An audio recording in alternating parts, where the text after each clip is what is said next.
So surprise, there's yet another video because I ended the last video with discussion on um, this 140-day mortality rate and looking at how different alternate transmission rates and number of days of intervention were changing this outcome.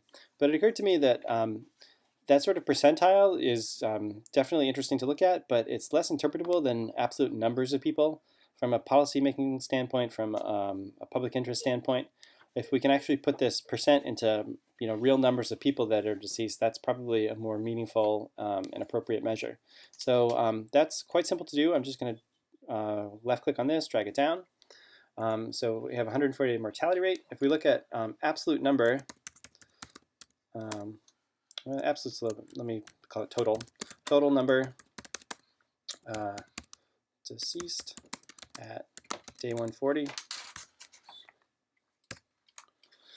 And that's going to go into the next cell. So at,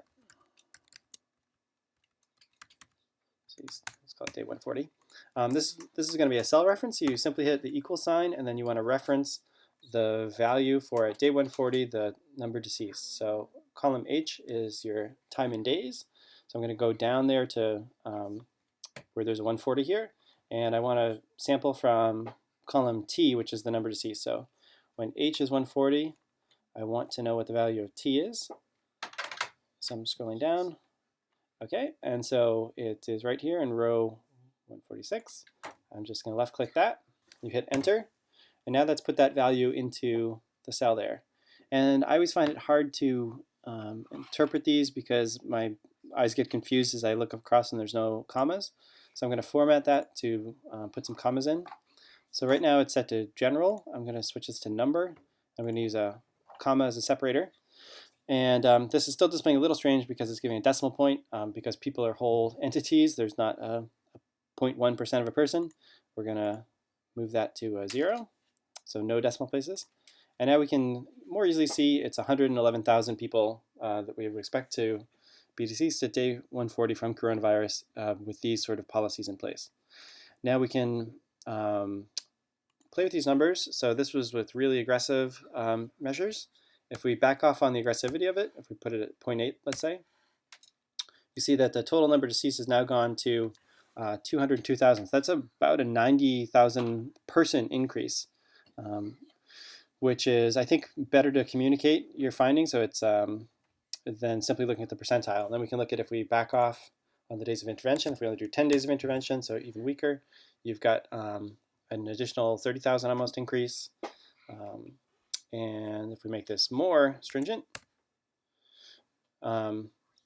you see we've got that double hump thing going on again because we don't have our intervention lasting long enough. So we do a strong intervention, but we back off of it, and we get this second wave of infections, and that's why it doesn't have much effect. But if we set this to something like 18 days again, or 20 days, where it's long enough that we expect the infections to die out, we've really significantly decreased our total deaths at the end. And if we make this intervention even earlier, let's say we do it at day 13, very early, we've only lost 2,000 people, 2,400. So you see how that kind of information becomes a nice complement to this percentile, because it's something that I think the population and people that are making political decisions are more interested in. So that's a good way to measure this sort of system. All right, so we're going to put this back to day like 17 or something.